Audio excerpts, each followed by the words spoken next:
नमस्ते आप सभी को, स्वागत है हमारे चैनल जीत की पाठशाला पर। आज हम पढ़ेंगे 1.02 the partition of Bengal.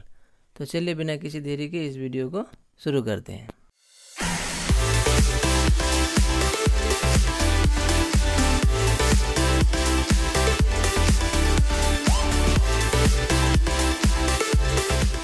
The partition of Bengal. When Andrew Fraser was appointed as Lieutenant Governor of Bengal in 1903, Viceroy Lord Curzon directed him to make a plan for redemarcation of the boundary of the province. यानी कि जब Andrew Fraser Bengal के lieutenant governor बने 1903 में, तब viceroy Lord Curzon ने उन्हें बंगाल का जो बाउंड्री था उसको चेंज करने के लिए एक प्लान बनाने के लिए कहा।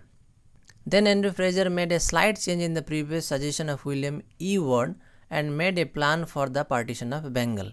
तब एंड्रू फ्रेजर ने लॉर्ड कर्जन के कहे जाने पर एक प्लान बनाया और वो प्लान जो विलियम ई वार्ड ने पहले से ही लॉर्ड कर्जन को सौंपा था उसमें कुछ फेरबदल करके, यानी कि कुछ स्लाइड चेंजेस करके प्लान को फिर से लॉर्ड कर्जन को सौंपा।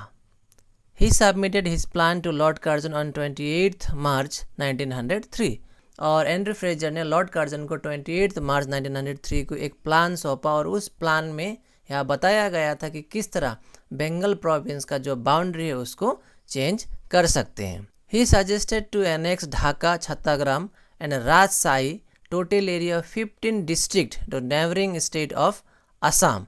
और उस प्लान में कहा गया था कि ढाका, छत्ताग्राम, राजशाही कुल मिला के 15 ऐसे ज़िले थे जिसको आसाम में इंक्लूड करने का सजेशन दिया गया था। On 1st June 1903, Viceroy Lord Curzon prepared a detailed proposal of the partition of Bengal by discussing with Herbert Risley, the Secretary of State Government of India।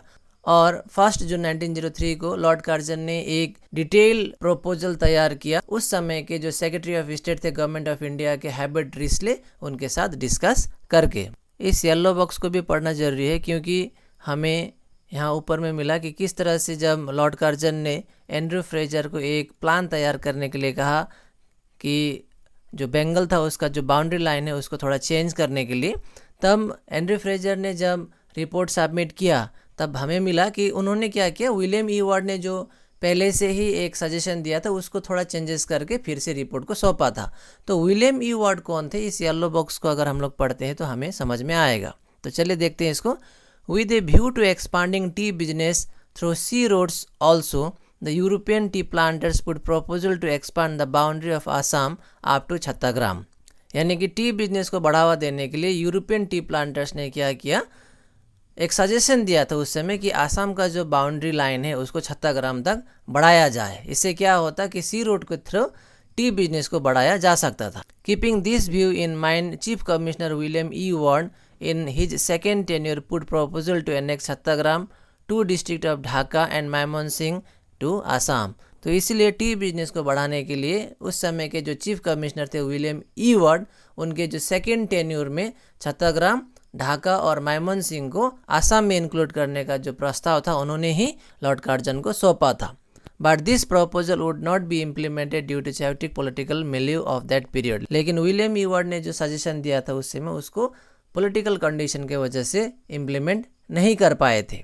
इसीलिए बाद में जाके क्या हुआ, जब लॉर्ड कर्जन ने एंड्रू फ्रेजर को एक प्लान तैयार करने के लिए कहा कि किस तरह हम लोग बंगाल का जो एरिया है, प्रोविंस जो है, उसका बाउंड्री लाइन जो इसको चेंजेस कर सकते हैं, तो पहले से ही विलियम ई वार्ड ने जो रिपोर्ट सौंपा था तो उसको ही थोड़ा चेंजेस करके एंड्रू फ्रेजर ने एक बार फिर से लॉर्ड कर्जन को सौंपा। This proposal was officially accepted by the British government and it was recognised as the minority on territorial redistribution in India. तो उस समय जब एंड्रू फ्रेजर ने रिपोर्ट को सौंपा लॉर्ड कर्जन को, साथ ही ब्रिटिश गवर्नमेंट ने जब उसको पढ़ा तो ब्रिटिश गवर्नमेंट ने उसको एक्सेप्ट कर लिया और जो पॉइंट था कि किस तरह से हम लोग बंगाल को डिवाइड कर सकते हैं उसको एक इम्पोर्टेंट पार्ट माना गया। Since this proposal was officially declared by Herbert Risley, the secretary of state on 6 December 1903, it was known as Risley papers. और जो टेरिटोरियल रीडिस्ट्रीब्यूशन होने वाला था उसको उस समय के सेक्रेटरी ऑफ स्टेट हेrbert रिस्ले जी ने इसको अनाउंस किया था और वो डेट था 6 दिसंबर 1903। और वो डिक्लेरेशन जो था हेबर्ट रिचले जो उस समय के सेक्रेटरी ऑफ स्टेट थे उनके द्वारा किया गया था, इसलिए इसे रिचले पेपर्स के नाम से भी जाना जाता है। The process of bifurcation of Bengal and to annex one part of it into Assam is historically known as the historical partition of Bengal। और ये जो प्रोसेस था कि बंगाल को डिवाइड करके बंगाल का एक हिस्सा जो है वो आसाम में इंक्लूड होने वाला था, उसी को ही पार्टीशन ऑफ बंगाल के नाम से जाना जाता है। It was said that the vast Bengal province could not be ruled smoothly under a lieutenant governor, and accordingly the plan was taken to create a province named Eastern Bengal and Assam by annexing 15 districts of North and East Bengal to Assam। और ये कहा गया कि बंगाल का जो area था वो बड़े होने के कारण इसको एक लेफ्टिनेंट गवर्नर अच्छी तरीक़े से नहीं चला पाए, जिसके कारण एक नया स्टेट को, एक नया प्रोविंस को बनाया गया जिसका नाम रखा गया ईस्टर्न बंगाल एंड आसाम, जिसके चलते 15 डिस्ट्रिक्ट नॉर्थ और ईस्ट बंगाल के जो थे वो आसाम में इंक्लूड होने जा रहे थे। On the other hand the Bengal province was to be continued with the remaining western parts of the province and by annexing Bihar, Orissa and Chhota Nagpur. और अभी हमने पढ़ा कि नॉर्थ और ईस्ट बंगाल से 15 डिस्ट्रिक्ट निकल के आसाम में आने वाले थे और आसाम का नाम होने वाला था ईस्टर्न बंगाल एंड आसाम।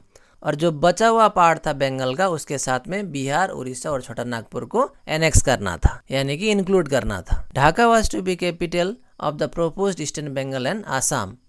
और जो नया प्रोविंस बनने वाला था ईस्टर्न बंगाल एंड आसाम, उसका जो प्रोपोज्ड कैपिटल था वो था ढाका, यानी कि Eastern Bengal and Assam create होने के बाद में इसका जो कैपिटल था वो होता ढाका।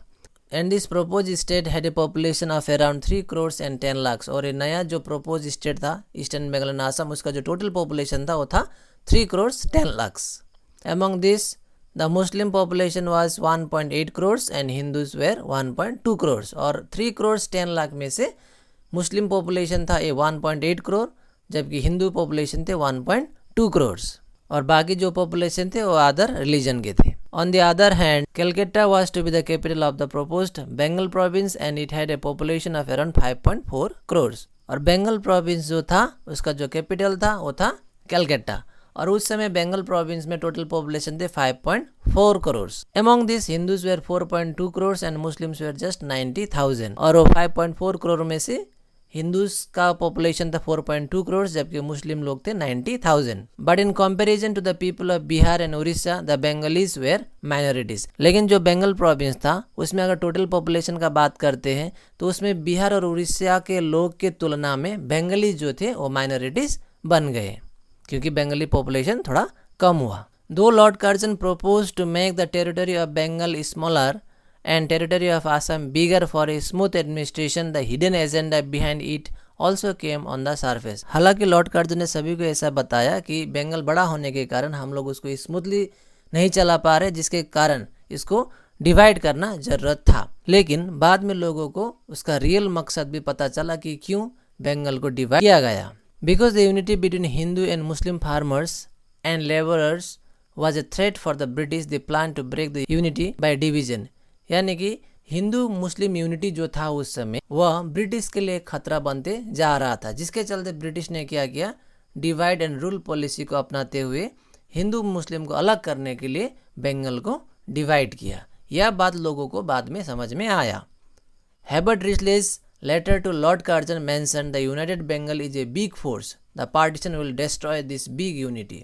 हेबर्ट रिचले ने एक बार एक लेटर लिखा था लॉर्ड कर्जन को, जिसमें उन्होंने कहा था कि the united Bengal is a big force, यानी कि जो बंगाल था उस समय मिलजुल के रहने वाला बंगाल, वह एक ब्रिटिश के लिए बहुत बड़ा खतरा है। The partition will destroy this big unity. और यह भी कहा गया था कि अगर हम लोग पार्टीशन कर देते हैं तो जो यूनिटी था उस समय वो खत्म हो जाएगा और ब्रिटिश के लिए इंडिया को रूल करने के लिए आसान हो जाए। So the hidden purpose behind the partition of Bengal was to decimate the Hindu Muslim unity.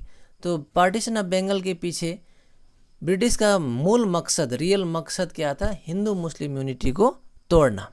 To meet this vested interest communal feelings were needed to be spread. और ब्रिटिश का मूल मकसद था कि हिंदू मुस्लिम यूनिटी को तोड़ना, और उसके लिए उन लोगों ने यह भी सोचा था कि किस तरह से हम लोग हिंदू मुस्लिम के बीच में कम्युनल फीलिंग को जगाएंगे। कम्युनल फीलिंग होगा तो अल्टीमेटली क्या होगा, डिवीजन होगा, यूनिटी जो था वो टूटने का ज़्यादा चांसेस होता है, ऐसा ब्रिटिश ने सोचा।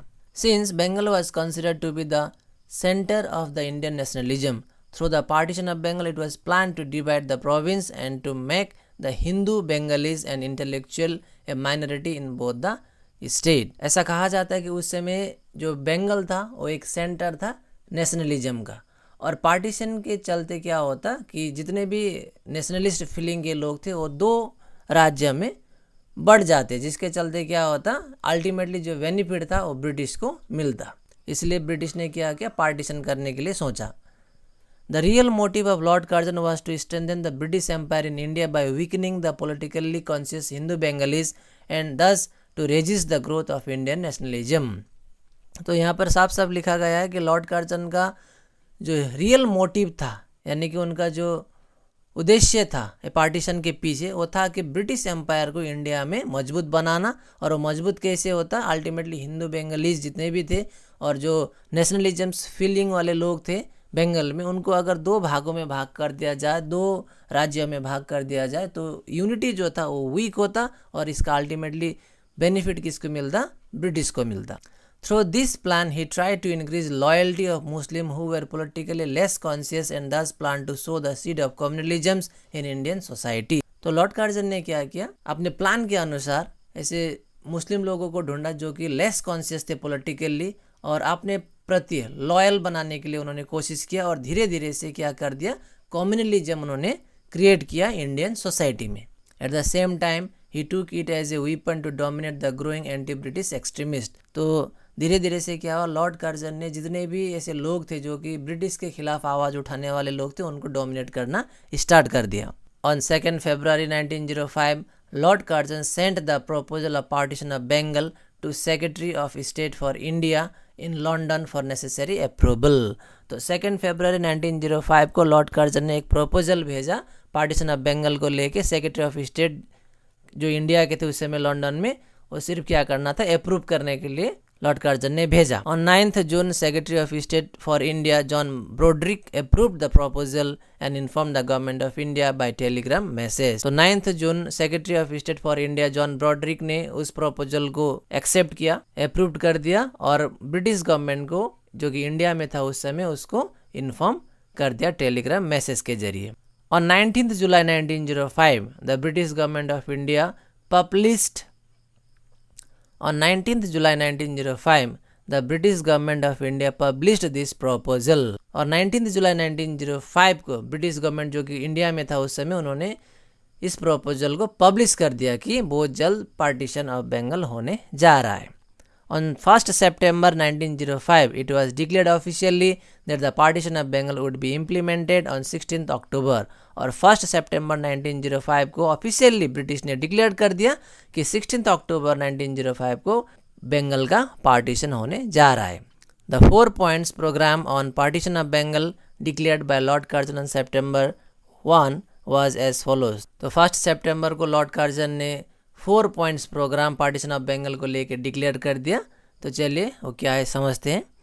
द फर्स्ट पॉइंट और first phase of the partition of Bengal, यानी कि पहला क्या काम होगा उसको यहाँ पे लिखा गया है। The name of new province will be Eastern Bengal and Assam by annexation of Rajshahi, Dhaka and Chattogram to Assam. यानी कि आसाम का नाम चेंज करके ईस्टर्न बंगाल एंड आसाम रखा जाएगा, और राजशाही, ढाका और छत्ताग्राम को ईस्टर्न बंगाल एंड आसाम में या फिर आसाम में इसको इंक्लूड किया जाएगा। बी में था the capital of new province will B Dhaka, यानी कि ईस्टर्न बंगाल एंड आसाम जो नया प्रोविंस बनने जा रहा था उसका जो नया कैपिटल होगा वो होगा ढाका। सी में था the administration of Eastern Bengal and Assam will be handed over to a lieutenant governor, यानी कि जब एक नया प्रोविंस बनेगा ईस्टर्न बंगाल एंड आसाम, उसको देखरेख करने के लिए एक लेफ्टिनेंट गवर्नर को अपॉइंट किया जाएगा। The capital of Assam will be transferred from Shillong to Dhaka, यानी कि जब पहले आसाम एक प्रोविंस था उसका कैपिटल था शिलोंग में, लेकिन वही आसाम जब चेंज होकर ईस्टर्न बंगाल एंड आसाम बनेगा तब शिलोंग से कैपिटल को शिफ्ट करके ढाका ट्रांसफर किया जाए। सेकंड फेज या फिर सेकंड पॉइंट में था there will be separate high court in Dhaka for Eastern Bengal and Assam, यानी कि ईस्टर्न बंगाल एंड आसाम के लिए एक नया हाई कोर्ट बनाया जाएगा ढाका में। बी नंबर में था until A separate high court is established the new province will be under the jurisdiction of Calcutta high court, लेकिन जब तक एक नया हाई कोर्ट ढाका में नहीं बनेगा तब तक Eastern Bengal and Assam Calcutta high court के जुरिस्डिक्शन के अंदर पे रहेगा। थर्ड फेज में था Calcutta will be the capital of new Bengal province which includes West Bengal, Bihar, Orissa and Chhota Nagpur. और जो बंगाल प्रोविंस था उसका कैपिटल होगा कलकत्ता। और इस बंगाल में वेस्ट बंगाल, बिहार, उड़ीसा और छोटा नागपुर मिलके बंगाल प्रोविंस बनेगा। फोर्थ फेज में था the partition of Bengal will be implemented on 16 October 1905। और लास्टली था कि 16 अक्टूबर 1905 को पार्टीशन इम्प्लीमेंट हो जाएगा। तो यह था एक छोटा सा टॉपिक। मैं आशा करता हूँ आपने यहाँ से कुछ सीखा होगा। Thank you very much for watching Jeet की पाठशाला।